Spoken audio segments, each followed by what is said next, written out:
Democratic Republic of Congo एक central अफ्रीकी देश है। कॉन्गो अपनी खनिज संपन्नता के लिए पूरी दुनिया में मशहूर है, लेकिन पिछले 30 सालों से यहाँ संघर्ष जारी है। 1994 में रवांडा में हुए नरसंहार के बाद यहाँ खनिज यानी कि सोने को लेकर दरअसल लड़ाई जारी है।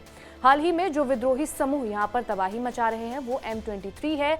इस गुट ने गोमा पर लगभग पूरी तरह से कब्जा कर लिया है। गोमा और आसपास के क्षेत्रों में M23 विद्रोहियों के साथ संघर्ष के बीच एक बड़ा कदम उठाया गया है।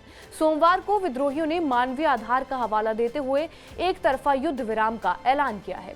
विद्रोहियों की तरफ से ये कदम तब उठाया गया है जब आज ही UN की तरफ से जानकारी आई है कि इन संघर्षों में कम से कम 900 लोग मारे गए हैं। विश्व स्वास्थ्य संगठन ने ये जानकारी दी है कि 5 दिनों की लड़ाई के बाद, जिसमें विद्रोहियों ने शहर पर कंट्रोल कर लिया था, पिछले शुक्रवार तक गोमा की सड़कों से कम 900 शव बरामद किए गए हैं। WHO ने लड़ाई में लगभग 2900 लोगों के घायल होने की भी बात कही है। संयुक्त राष्ट्र और कांगो सरकार ने पहले मृतकों की संख्या 773 बताई थी, जो अब बढ़कर 900 हो गई है।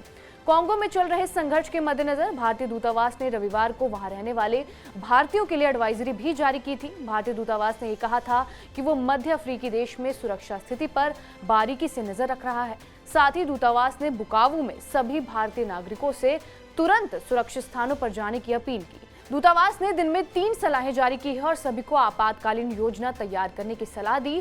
कांगो में अभी तक बात की जाए तो करीब 1000 भारतीय नागरिक हैं। भारतीय दूतावास की तरफ से जारी सलाह में कहा गया था कि ऐसी रिपोर्ट्स हैं कि M23 बुकावू से सिर्फ 20 से 25 किलोमीटर दूर है।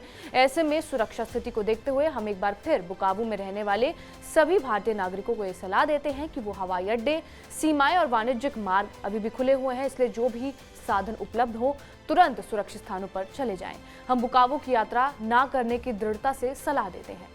बुकावू शहर की ओर जारी है M23 विद्रोही समूह और रवांडा रक्षा बल का मार्च। और अल जजीरा की रिपोर्ट के मुताबिक M23 विद्रोही समूह और रवांडा रक्षा बल ने बुकावू शहर की ओर अपना मार्च जारी रखा, जिन्होंने इस हफ्ते की शुरुआत में प्रांतीय राजधानी गोमा पर कंट्रोल कर लिया था।